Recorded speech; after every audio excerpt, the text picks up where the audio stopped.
जो लोग प्रदर्शन कर रहे हैं और वो प्रदर्शन पीसफुल हो रहे हैं, शांतिपूर्वक तरीके से हो रहे हैं, अब ये जो इंडिया रहा है ये मूडी का इंडिया है। पाक आर्मी चीफ की परमाणु धमकियों पर भारत ने करारा पलटवार किया है। भारत परमाणु ब्लैकमेल के आगे झुकेगा नहीं, विदेश मंत्रालय की तरफ से कहा गया। भारत अपनी राष्ट्रीय सुरक्षा के लिए जो भी जरूरी कदम होगा, जो भी इंपॉर्टेंट स्टेप होंगे, वो उठाता रहेगा, ये साफ कर दिया गया। जवाद हाफिज साहब ने अपना मजाक बनवाया है, भारत भी मजाक उड़ा रहा है हमारा। देखें, साइकोपैथ है, ये कैसा ज़हनी तौर पे हिलाव आदमी है, जिस किस्म की थ्रेट्स जो है हिंदुस्तान को लगा रहा है, जिसको लेके सब परेशान हैं। वो कहते हैं कि इंडिया की मिसाल किसी ब्रांडेड गाड़ी का नाम लिया और फिर कहा कि एक फरारी है और पाकिस्तान एक डंपर ट्रक है, यानी कूड़े का ट्रक है पाकिस्तान।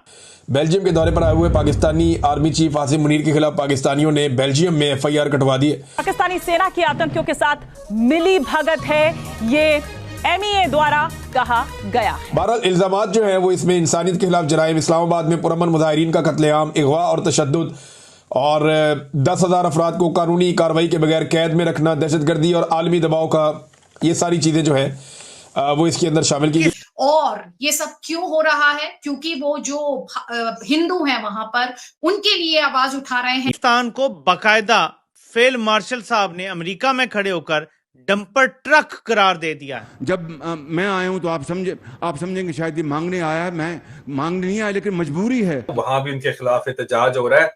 कल किसी तकरीब में खिताब करना है और हो सकता है उस तकरीब में उनके मुंह के ऊपर कुछ लोग शायद जो है वो जूते फेंकने की तैयारी कर रहे हैं। और अगर आपको याद हो कि कुछ अर्सा पहले प्रेसिडेंट इलेक्ट डोनाल्ड ट्रंप ने अपनी कैंपेन के दौरान भी, यानी हम सिंध तास मुआहदा बहाल नहीं करवा सकते, ना हमारे में तड़ है, ना तप्पड़ है, ना ताकत है, ना जुर्रत है, ना हैसियत है।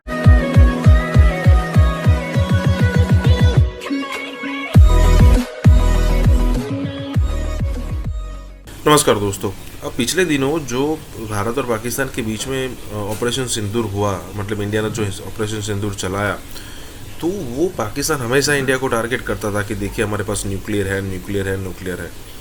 अगर आप 26/11 देख लो या फिर कहे कि जो मुंबई के और भी कई सारे अटैक देख लो, जो आतंकवादी हमले हुए हैं, या फिर पार्लियामेंट अटैक देख लो, ये सारी सिचुएशन में हम ये सोच कर बैठ जाते थे कि भाई पाकिस्तान के पास न्यूक्लियर है, वो पागल लोग हैं, अगर मान लीजिए कि उन्होंने न्यूक्लियर कर लिया, चला दिया, तो बहुत बड़ी तबाही हो जाएगी। लेकिन मोदी गवर्नमेंट ने ये नहीं सोचा, चाहे वो सर्जिकल स्ट्राइक हो या फिर एयर स्ट्राइक हो या फिर कहे कि ऑपरेशन सिंदूर हो, इंडिया को जो करना था वो इंडिया ने किया और ये न्यूक्लियर धमकी पाकिस्तान की एकदम साइड में रह गई। अब देखिए वो कितने भी पागल हैं, उनको भी समझ में आता है कि अगर पाकिस्तान ने यहाँ से न्यूक्लियर चलाने की कोशिश भी की ना, तो वहाँ से उतने न्यूक्लियर आएंगे कि पाकिस्तान बचेगा ही नहीं। और यहाँ पर यही बात हो रही है कि आखिरकार ये जो न्यूक्लियर वाली धमकी है ना, वो अब काम नहीं आने वाली। इसी के साथ ही वीडियो शुरू करते हैं। और हाँ दोस्तों, एक और रिक्वेस्ट है आपसे कि कृपया करके हमें सुपर थैंक्स के माध्यम से मदद करना ना भूलें।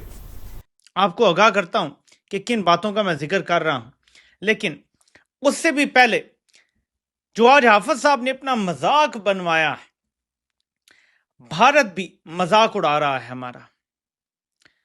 जिस तरह का खिताब किया गया है 70 लोगों को बिठा के, ये मैं आपको दिखा देता हूं।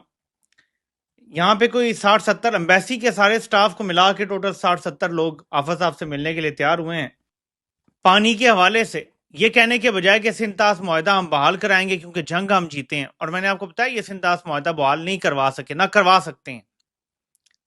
हाफिज साहब ने इस हवाले से सबके मुंह बंद करने के लिए पता है क्या कहा है, और मैं सख्त परेशान हो गया हूं कि जब इंडिया डैम बना लेगा तो हमारे मिसाइल तैयार हैं, हम उनका डैम तबाह कर देंगे।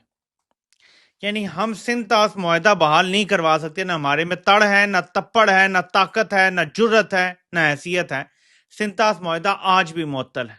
जंग हम जीते हैं और सिंध तास मुआहदा आज भी मुअत्तल है।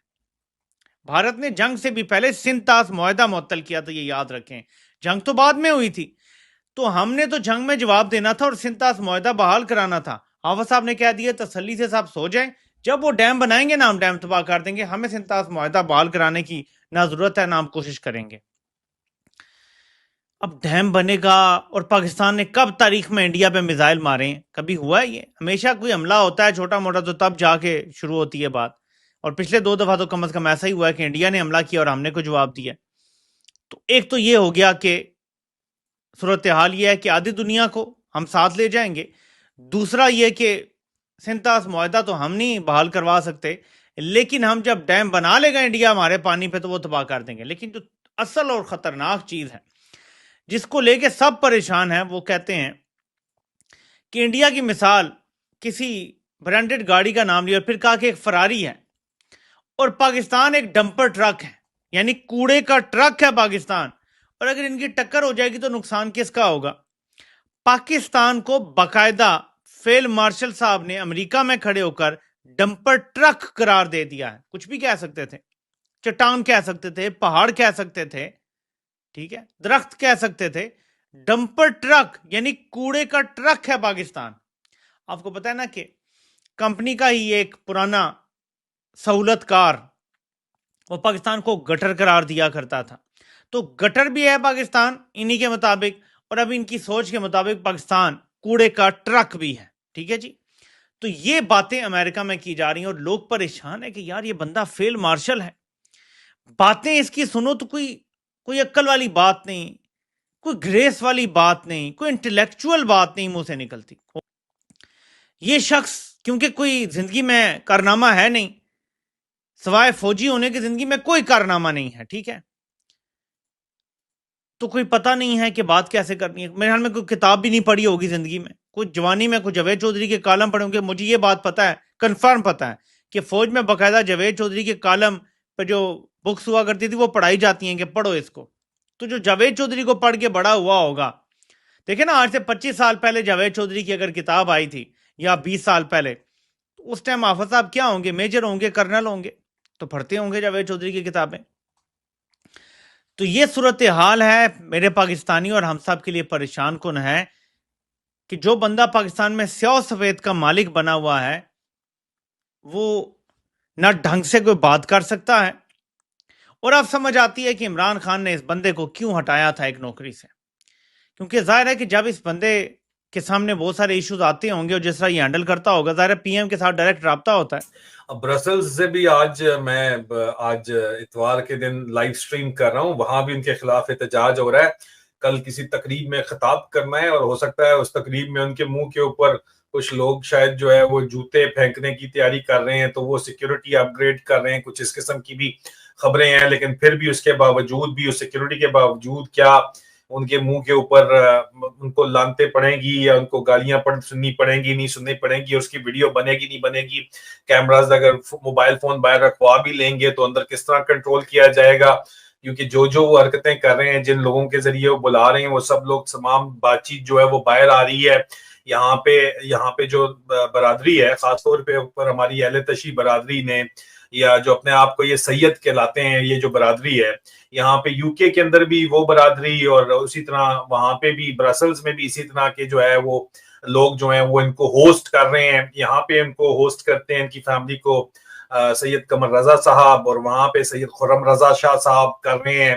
یہ سارے شاہ اپنے نام کے ساتھ لگا کے جس قسم کی حرکتیں اس وقت کر رہے ہیں، اور لوگوں کی دعائیں جو میری ذاتی رائے میں بھی اور پاکستان کی عوام کا جو لارجر پکچر ہے وہ بھی جس قسم کی دعائیں یہ سمیٹ رہے ہیں. عاصم منیر صاحب، اور جن کو عاصم یزید عرف عام کے اندر کہا جاتا ہے، میں نہیں کہتا، پورا پاکستان کہتا ہے،